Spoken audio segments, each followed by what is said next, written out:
একই ছাদের নিচে বসবাস, কিন্তু ভোটের মাঠে আলাদা দুটি আসন থেকে লড়ছেন এই দম্পতি।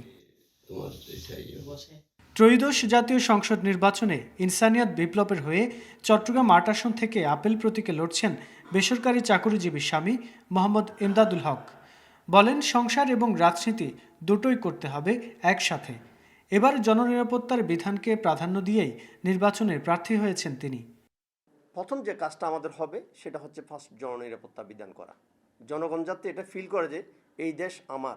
এখন কেউ মনে করছে এই দেশ আমার, আর কেউ মনে করছে আমাকে তাড়াতে হবে, এখান থেকে পালিয়ে যেতে হবে।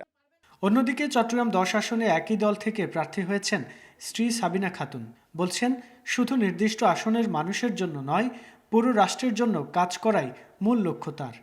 আমার মূল লক্ষ্যটা হচ্ছে পুরা রাষ্ট্রের যত জনগণ আছে, রাষ্ট্রের নাগরিকদের জন্য কাজ করা। আমি নিজেকে স্ট্রং প্রার্থী মনে করি, কারণ আমি সত্য মানবতার পক্ষে কাজ করছি। এটাই আমার বিশ্বাস, এটাই আমার স্ট্রেংথ। একই পরিবার থেকে দুজন প্রার্থীর এমন খবরে কৌতূহল জেগেছে স্থানীয়দের মাঝে।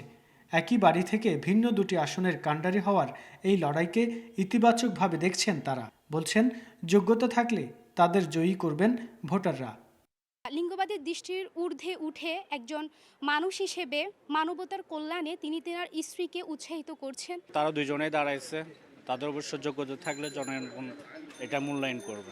যোগ্য মনে করলে নির্বাচিত করবে, যোগ্য মনে না করলে ওনাদের ফলাফল ওনারাই পাবে, কারণ জনগণের কাছে যেহেতু শক্তি, জনগণই ওটা রায় দিবে। একই দল থেকে দুইজন স্বামী স্ত্রী, বিষয়টা আসলে ইন্টারেস্টিং। ২০১৮ সালে এমদাদুল হক চট্টগ্রাম ৮ এবং স্ত্রী সাবিনা খাতুন চট্টগ্রাম ১০ সংসদীয় আসনে ইনসানিয়াত বিপ্লব সমর্থিত স্বতন্ত্র প্রার্থী হয়ে সিংহ প্রতীকে নির্বাচন করেছিলেন।